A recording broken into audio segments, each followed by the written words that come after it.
Irish.ie and Irish News Radio. Today we were talking about the mess of Europe and Leo, who is telling us we're doing so well, and just wondering what part of we are doing well, because with 10,000, and that was a census from a few years ago, Irish people living on the streets, Irish people dying on the streets, 4,000 Irish children living on the streets, 300,000 according to the CEO reports. 300,000 Irish children are living in poverty.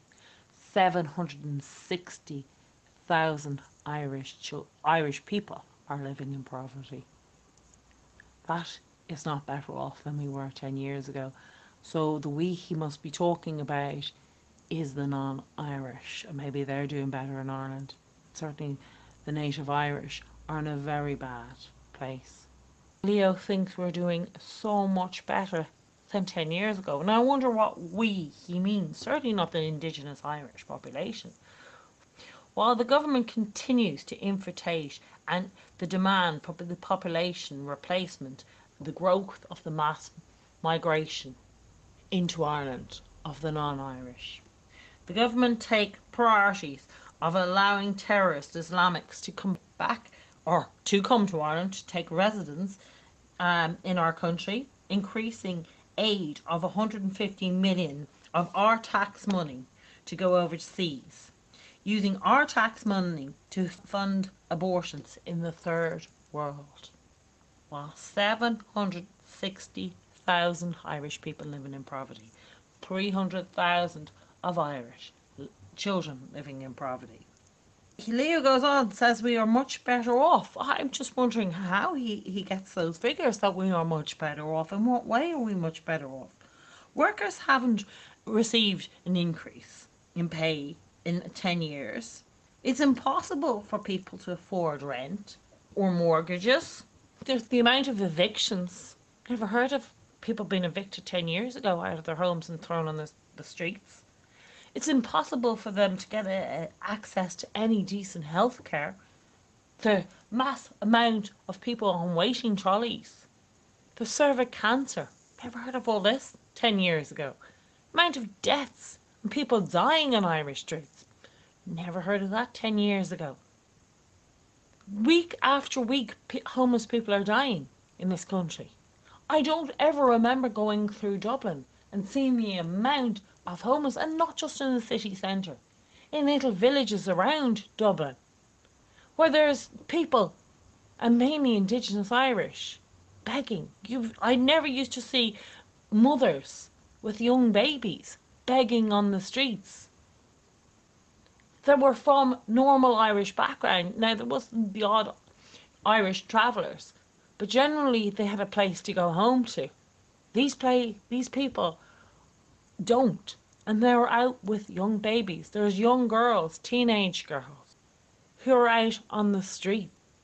A lot of them went through the care system, the so-called care system, that has left them unable to fit in, to get a job, to have a home or anything.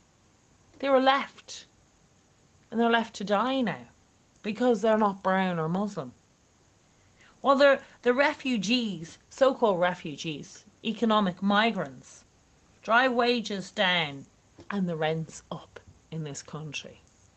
It's an absolute shock, and nothing is being done. They don't care that the Indigenous, and he goes on, we're doing so much better. It makes me sick to the stomach. How does he get the absolutely neck to come out with the things he says? Abortion activists in America are saving kittens. They've just passed a bill. Unbelievable. Where they want abortions to babies up to birth and after birth, while they are now saving kittens. Unbelievable. The left are just insane.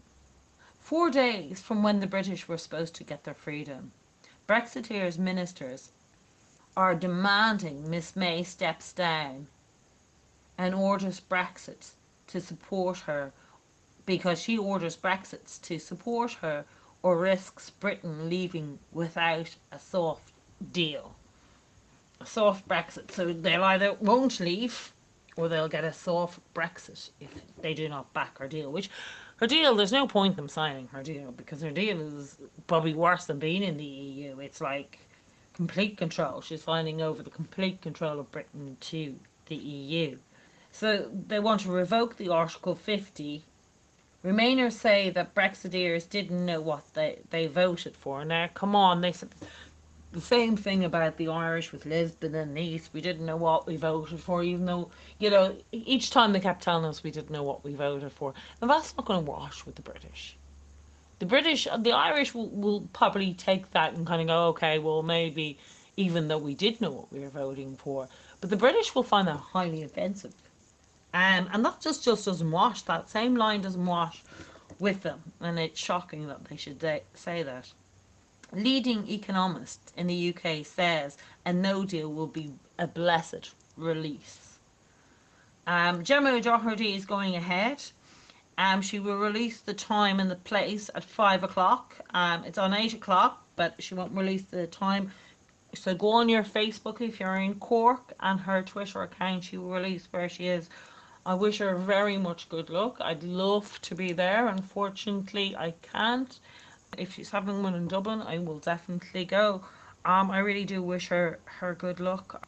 And I really do hope that the people do start waking up. The extreme left have just come at her at all sides, which is our government, fucking paid trolls to take it down. People like people before profit actually advocating violence towards her. It's an absolutely a disgrace what's going on in this country, and it's just there's far too much extreme leftists in politics in this country, and this is why we're in such a mess. So I wish her good luck today because she is brilliant. She's one of the warriors, and we all should stick together, and that's the way forward, that we just back each other up. People who are awake and who are willing to stick their neck out. And I say good luck to her, and I really do hope that it goes ahead. And once she's in Dublin, I will definitely be going and supporting her. And I think if you're in Cork, definitely get on her Twitter, go down to Cork and wait for when she releases the place. And just go to it and give her support, people. She's sticking her neck out, and I really do wish her good luck because she really, really deserves it for the hard work she's putting out there. Apparently, the Green Party says Ireland needs to look at its gun law because of New Zealand. What? Seriously? They don't even advocate about us having clean water. Our water's disgustingly filthy, this so-called Green Party. And they're more interested in us having gun laws. What a useless party, like the rest of them. It's just insane, one after another. They want to take our guns off us. This is just absolutely ridiculous. That we have guns. It's insane. Why don't they worry about our bloody filthy water?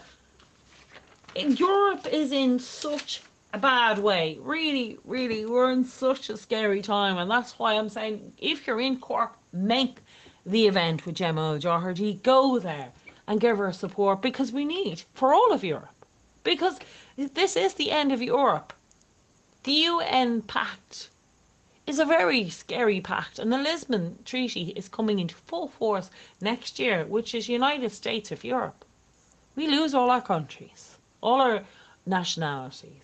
I was looking back at some of the interesting things. We come from an amazing continent of Europe, and the EU has stolen that. It's stolen our identity. And it's stolen what a fabulous continent with loads of different language, such old culture, history, civilization. It is an amazing continent with real diversity. And the EU have stolen the Europe label. They are not Europe. They're a bunch of unelected, well paid from our hard backs. That's all they are. They're nothing. They're a government without a country. They are not Europe. Europe is fabulous. I was reading through, the most amazing languages spoken, 10 of the oldest language, and most of them are from from Europe. The first one they talk about is Hebrew, and that's from the Old Testament. The Hebrew and the Old Testament can truly be comprehended through Hebrew, because obviously it was before Jesus Christ, and the Old Testament is so before Christianity, so it's more to do with Judaism. The next one is the Basque, a language which is was before Roman Empire, which then it developed into languages like Spanish and French. Tamar, which was Sri Lanka and Singapore, dating back to 600 BC, 3rd century. Lithuanian, a split from Indo-Europe, developed into dozens of languages from Europe, Italian, English. So this one, Farsi, which you probably haven't heard of, which is Iran, which were spoken very well known in Iran, Afghanistan, Turkestan, among other places, also known as Persian. So before Islam took over their countries, they had this wonderful language. Icelandic, an Indo-European language, which kind of came from North German branch. English also is a Germanic language, part of it, from the Western German. Little changes since Norse settlers from Icelanders. Macedonia, from a Slavic language family, connected with Russian, Polish, Czech, and Croatian, are relatively young branches of the Macedonia. Close to Bulgarian in language ways. It's the old church of Slavonian today. And Ireland is in there as well, which is fantastic. And Finnish, the language family from Estonia, Hungary, and Serbian. Georgian, adopted from Aramaic, which was the original Jesus Christ language. It's the one that Jesus Christ spoke, Aramaic. And the Irish Gaelic was well before Germanic influences arrived. Gaelic, Scots, and Manx is Isle of Man. It's the oldest literature language in Western Europe. Yay! While the rest of Europe was writing in Latin, the Irish were writing in Gaelic. So fantastic. Look, we have such an amazing culture and a country to be losing it. And all of us. Like, obviously, you know, my heart is for Ireland, and that's where, you know, we all should have our own countries, and we all should be, you know, that's where your heart is. But obviously the continent of Europe as well is an amazing place, and was an amazing place. The EU has stolen it, and it's destroying it under its EU flag and banner, and will have its own army. And anybody like Hungary or any of those countries who have a brain in their head, this army will be sent in to shut them up. This is absolutely what Hitler wanted. And it's no surprise to find out actually the EU was designed by an old Nazi. It actually makes sense that after the World War II, a Nazi guy had wrote all this down and had a plan for this, and we see it's taking shape today, very much so. The EEC wasn't so obvious, and the one before that I think was the EC, but the EEC wasn't so obvious, or we weren't as aware. But the EU, it's definitely, you'd have to be blind as a bat and never open up a paper not to see that it has robbed Europe of its identity. Now, it's like children growing up, and I had this conversation with my son, you know, and he goes to Gaelic speaking Irish schools, and he finds that it's very different talking to peers he went to, which is majority, who go to English speaking schools, because they are Eurofied and they actually believe Europe is the EU. So when people talk about the EU, they think they're talking about this Europe, and they think they come from Europe, where his identity is very much, because he went to a Gaelic school, is very much Irish, which was, you know, all of ours before the Europe of 10 years ago, not the Europe, sorry, the EU. So he thinks he says majority of his age believe that Europe is the EU and that they're all from Europe. They don't have a strong Irish identity. And this is very sad and very dangerous. And it's getting worse. The brainwashing and the dumbing down, the news is so bad that I actually can't even listen to it. There was a thing on one of the shows on about saving Britain from Brexit. Like the lies and the lies they keep telling you is absolutely a disgrace. Like, there is no truth you're getting on the news. It is, I mean, maybe it's always been like that, and it's really, since I've woken up, realised now that they're completely lying to you. They spin it as in, oh, we're going to, the Britain needs to be saved from Brexit, and one-sided view all the time, when the majority, obviously, of the British voted for Brexit, otherwise it wouldn't have gone through, and the majority of the British still wanted to go through. Even the ones who voted to remain admit openly on British TV, and their TV is full of propaganda as well, but even on their TV, their presenters say, I voted to remain, but I believe in democracy. I believe that we should be leaving because this is democracy. And even though I voted to remain, the way we've been treated by Brussels has made me feel that we need to leave, because it's absolutely been horrendous the way they've treated us. And that is the view, and that is the real view, even from the remainders. Now, there is the hard left there, but they're not the huge majority in United Kingdom, not like this country. And unfortunately, it's hard to know. Either Irish people are scared, it's hard to know, but all our political parties are hard left, our media is hard left, our police are hard left, so it's very hard to know.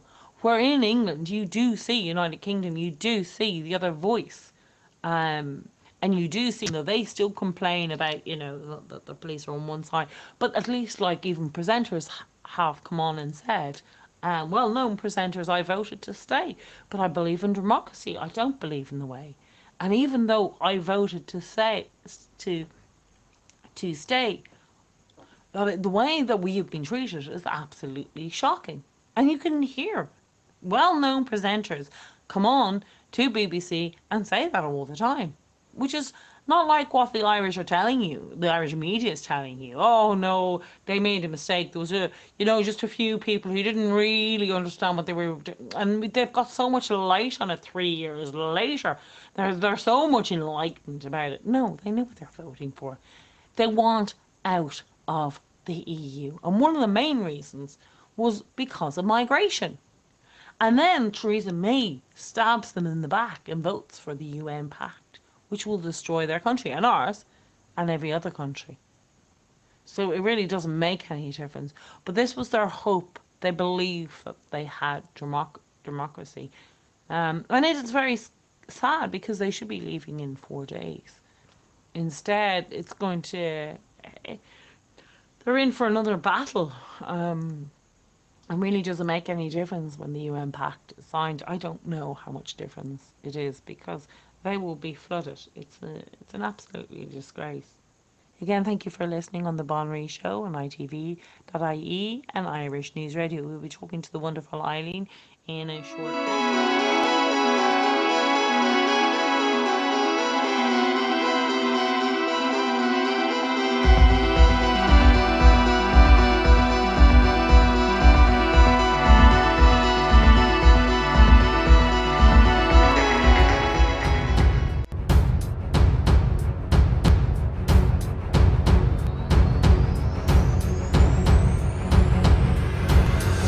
You are listening to Irish News Radio and irishnews.net.